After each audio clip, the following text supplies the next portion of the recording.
MLB Bets Monday, June 24th. Guys, we're back. Last video we made was Friday, which I gave an analysis on the Braves, and they won 8-1. I hope you guys all cashed that. And along with that, if you purchased the weekend pass, we went 2-0. Saturday, we had the Cubs money line plus 100. And yesterday, we had the Braves again, plus 100. I'll be showing the tickets here momentarily. Now, today, same style. We're going to be going over 4 to 5 games that I'm looking at. I'm going to give you guys my analysis for that game. And along with that, I'm going to go in live in the Hard Rock app and place the bet right in front of you guys. Something that I feel like you guys are enjoying and is needed in this industry. Now, before we start, please, if you guys are enjoying, learning, or cashing because of these videos, please subscribe to the channel and share and like and comment, as that provides me value, helps me grow, and it's only going to help me provide more value to you guys and provide more winners to you guys.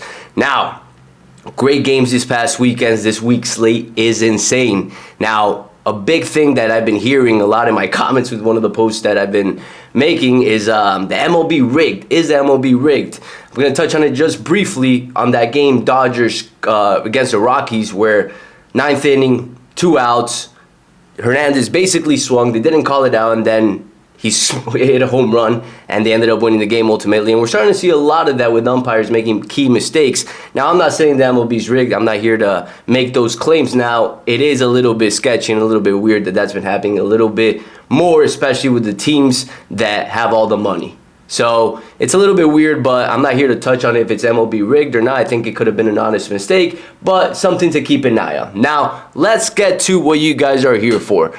My plays, as always, I'm in the Hard Rock app, my account, as you guys can see it. We grew it to 20,000 from 5,000 last week. I'm going to show you guys briefly here my bet history. So I took the Braves yesterday and the Cubs on Saturday. This parlay, I took it myself. I didn't send it out to my team.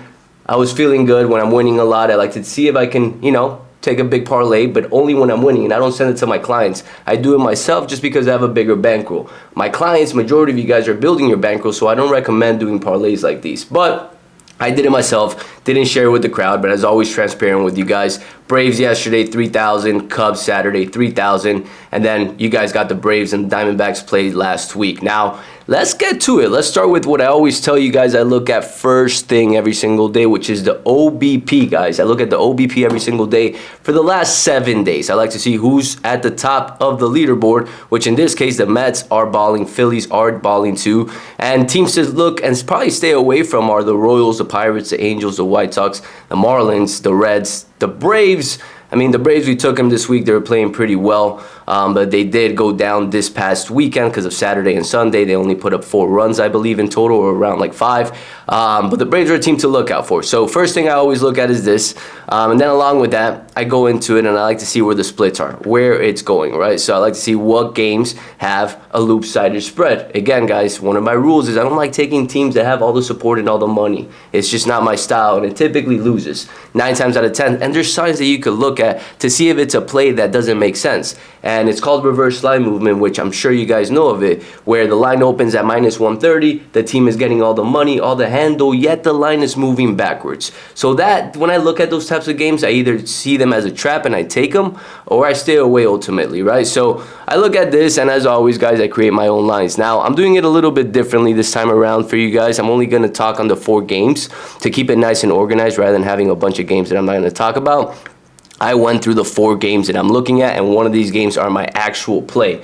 So listen closely because I'm going to go over these briefly. So let's start off with the Rangers versus the Brewers game, a game that I was analyzing prior to starting this video, and I find it quite intriguing because the Brewers have been regressing a bit. Over the last 5, they are 2-3, a team that, for me, again, I've talked about it multiple times, a team that I would expect them to do good things in the playoffs. They could be a team that are dangerous. They have the pitching, they have the hitting, they have the coaching, but they are regressing. They're facing the Texas Rangers teams that bats really well, and Peralta is their ace for the Brewers. Now, we're seeing some regression coming from Peralta. Now, obviously, you guys are seeing win-win, loss-win, but I look at earned runs, and I like to look at who hit them, right? So his last game out, he put a 0 on the earned runs, but he played the Angels, a team that's struggling, right? So I like to see teams that kind of match the style of teams and games that are going that day. So for example, a team that matches the style of the Rangers would be the Cincinnati Reds,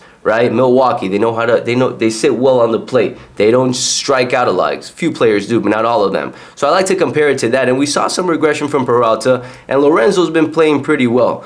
Most he's given up in the last 5 games is 3 runs, not like Peralta has given up 6. And I'm not saying I like them as an underdog plus money, but it's a game to keep an eye out for the plus 1.5 for the Rangers. I really like this game as a plus 1.5. I can see it being an upset, but as a safety, and the odds I believe are pretty intriguing for the plus 1.5. Let's take a look really quick.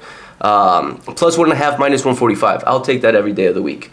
Minus 145, minus 150 for the run line to me is acceptable, especially because you're getting a buffer. So plus 1.5 for the Rangers would be my play for this game. Milwaukee Brewers versus the Rangers. So let me write it out for you guys right here. Rangers plus 1.5. So we're all clear. Now I want to talk on this game. This game to me is really intriguing because the public and the automatic reaction just based on what happened this past weekend with the Yankees versus the Braves is to think that the Braves are going to continue being hot and going to dominate the Cardinals, a team that's been up and down all season. Now, couple pointers, right, that I want to give you guys, and I had it pulled up right here for you guys, is the Cardinals are 7-3. I know the Braves are 8-2, but the Cardinals are a team that play well at home.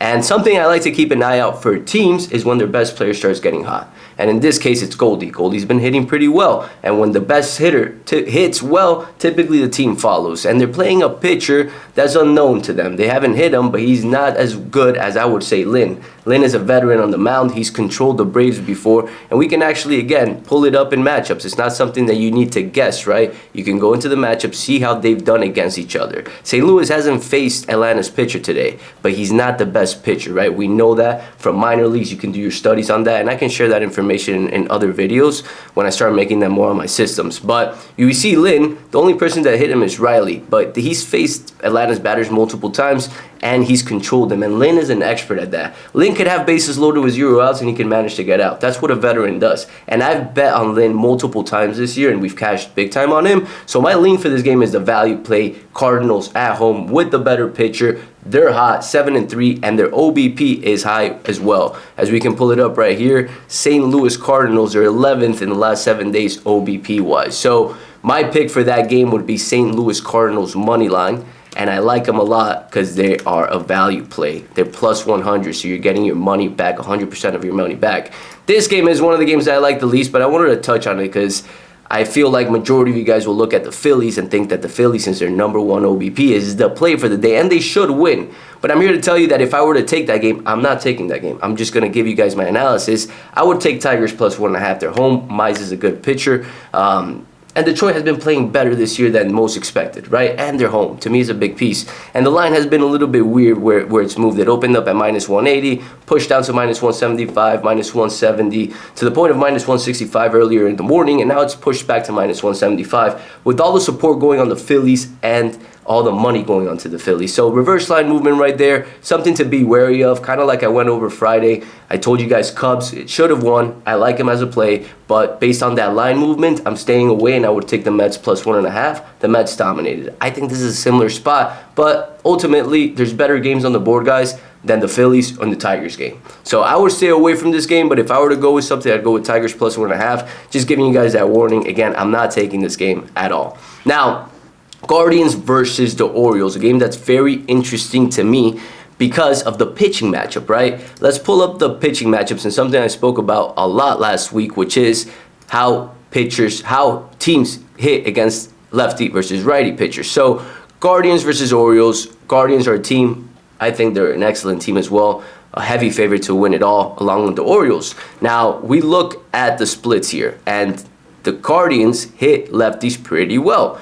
Left-hand pitchers 15-5, 75% against a team that has a lefty pitcher. The Orioles are facing a righty pitcher today. Now, they hit well against righty pitchers, but the pitching matchup is ultimately what we're looking at. Why? Because of the pitchers. We look at Bibby. Bibby's a good pitcher, guys. And if we look at the matchups against how he's faced against the Orioles, let's pull it up right here. We can always pull it up. They've never faced him. So, in my opinion, a pitcher in this scenario, right, that has more experience, that has more games, is ultimately going to do better against a pitcher that has barely any experience, and he's gotten hit multiple times this year. And he's facing a Cleveland Guardian team that, again, they don't strike out a lot. Kwang leads off, and that guy's been lights out this whole season. And one of the highest OBPs in players this season altogether, followed by Ramirez, followed by Naylor. The team is stacked, and I like them because of the value. You're getting them at plus 100 with the better pitcher, a team that Orioles and Cleveland Guardians are not far off in regards to OBP and RBI. There's value for the Cleveland Guardians in the spot. Along with that too, the crowd and everybody is on the Orioles. And of course, they're home, they're the better team.